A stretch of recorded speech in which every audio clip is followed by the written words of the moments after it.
Ethereum 2.0 is actually finally launching. So, what does that mean for mining? Proof of work, right? Because when Ethereum 2.0 fully launches and they move to Ethereum 2.0 and they get rid of Ethereum 1.0, which is the mineable blockchain. We're going to be reviewing that in today's video. We're going to look at Vitalik's thoughts on proof of work and mining, and if you don't know them, they may surprise you, and just kind of how profitable is it to be mining Ethereum right now with GPUs and as well as ASIC miners and everything in between. So let's go ahead and run 10 seconds of tails. That's something we do here at the Vozcoin YouTube channel. She's our beautiful Shiba Inu and our resident Dogecoin.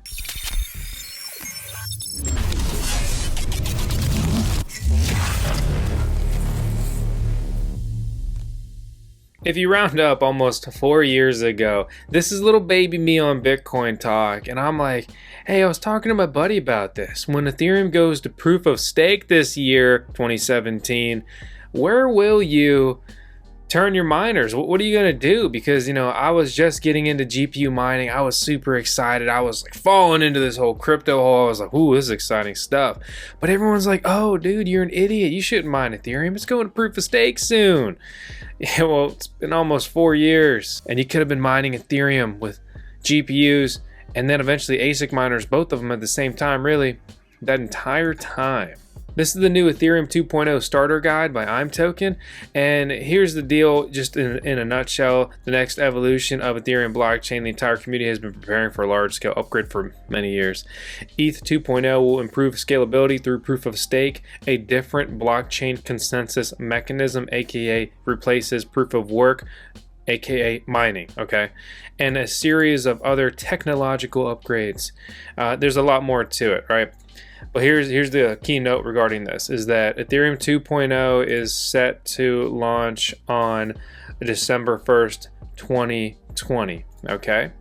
And they need to have over 500,000 Ethereum locked up in here, aka this many validators, to launch the mainnet. There's currently 51,000 Ethereum at the time of recording this video. In their testnet, they were pretty quick. They were pretty quick to get what they needed to launch their testnet. But staking testnet Ethereum versus mainnet Ethereum is very different. For example, Vitalik Buterin, the basically creator face, everything that is Ethereum, right? He sent 3,200 Ethereum to their launchpad, which, you know, that's just a cool $1.3 million right now. So Ethereum 2.0 is well underway, but what's the timeline looking like as far as how much longer you can be mining Ethereum? They will coexist for a while until Ethereum 2.0 is finalized and ironed out, and then they will eventually move away from Ethereum 1.0. Okay, so here's a tweet from Vitalik about a year ago. I disagree that the idea that proof of work based blockchains and proof of stake based blockchains are different spaces. They directly compete with each other, and I hope and expect that proof of work will die. Vitalik, you are the main reason that proof of work is still around, other than Bitcoin, which is just kind of funny to hear. About half a year ago, Vitalik commented on proof of work again. Recent attacks on ETC, Ethereum Classic, and other chains show the reality that attacking proof of work is cheap, and if the chain survives the attack, your hardware retains its value. Attacking proof of stake requires you to destroy huge amounts of capital that will get slashed. This is just a couple instances where he's like, hey, I hate proof of work. Summary, and that's been the case. There's many other examples I could pull from and show you guys, but one of the top questions we get all the time, I mean, 16 hours ago on the Vozcoin Talk forum, the best cryptocurrency forum in the world, iDonutK says, with ETH2 looming, what are y'all's thoughts on GPU mining profitability? Because what are we going to do when Ethereum goes to proof of stake? Okay, I asked Gruso for his input. He follows this stuff real closely, and he says, look how far behind the original roadmap we already are. Okay, so Ethereum 1.0, aka mining per this roadmap that was posted May 2019, was supposed to be done by the end of 2019. We are closing out 2020, gentlemen, and we are not even at phase, or we just hit phase 0 of Ethereum 2.0. So if you look at that phase 0 right there, which here's a bigger version, much easier to see, you know, they're looking to phase mining out between phase 0 and phase 1, ideally, right? But that's if everything works. There's a lot of money, there's a lot of people involved, there's a whole lot of stuff revolving around Ethereum. And while it may not be perfect right now, it does function relatively properly other than the gas apocalypse, right?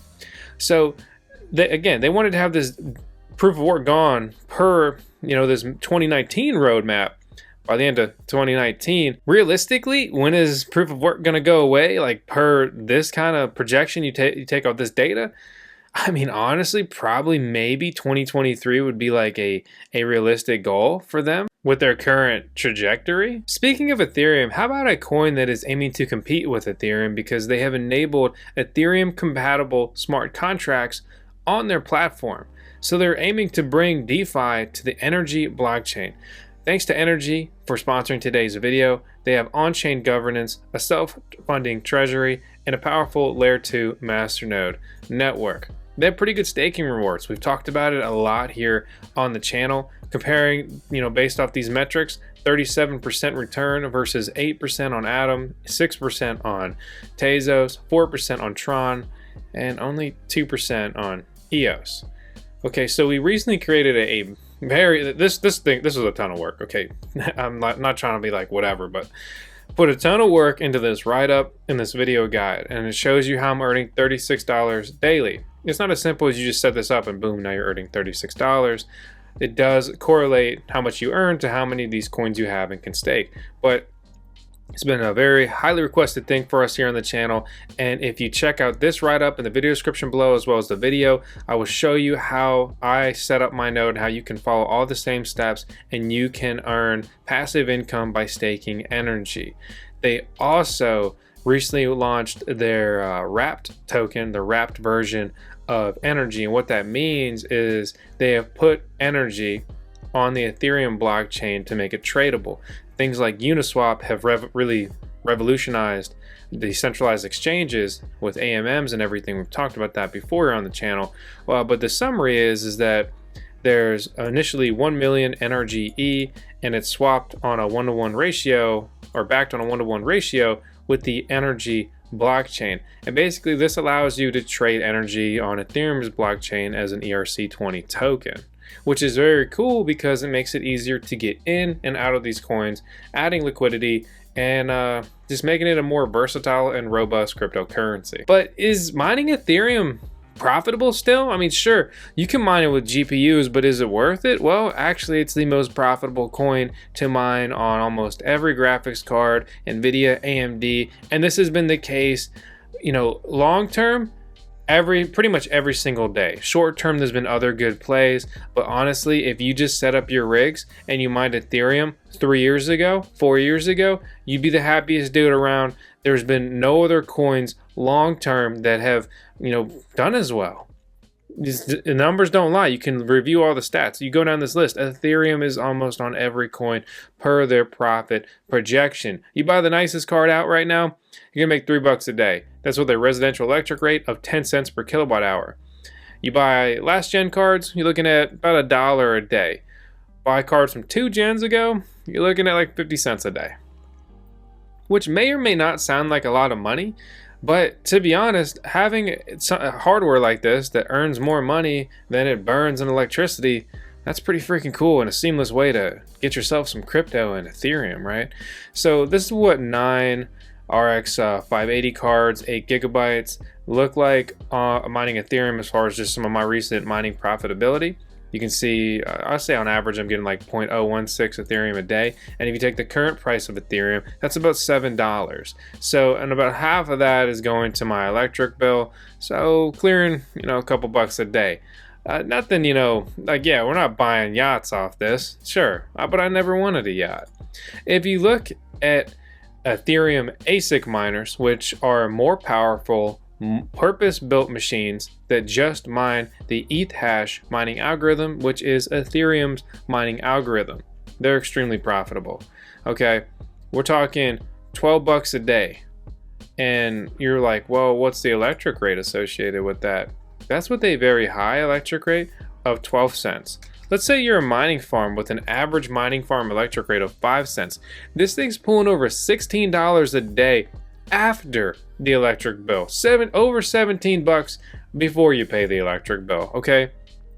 That's a lot of money for a piece of hardware that is, well, it's this big. Look at this, is me with it, and that's tails, and you can see it's about that big. Depending what you bought and when you bought it, you could have picked these things up for a couple $1,000s. You go on eBay right now, this specific miner that I'm showing you, you can buy it now for the low price of $3,450. There is a new model of this coming next month that's going to do over 700 mega hash a second.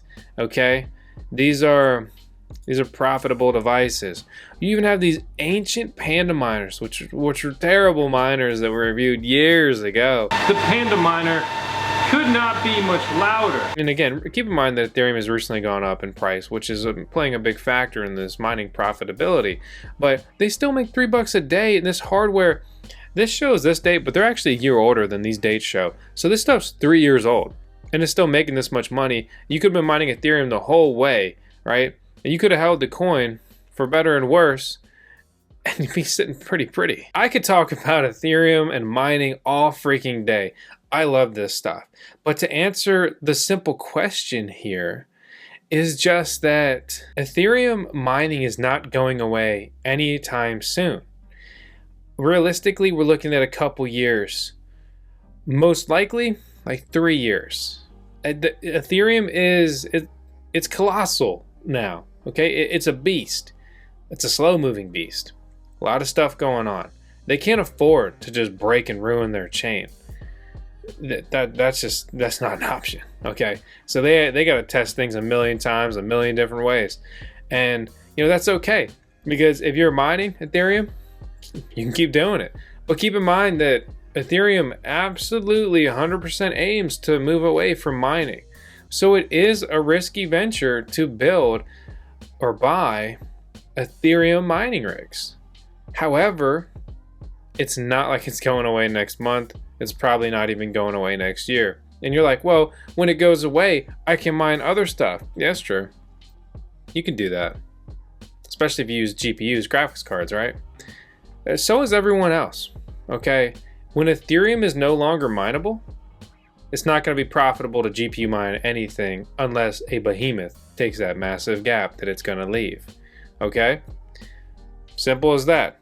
Truth hurts. Nobody wants to talk about that and address that, but that is the fact of the matter. There's no other proof of work GPU mineable coins that even make up 10% of Ethereum's daily mining issuance.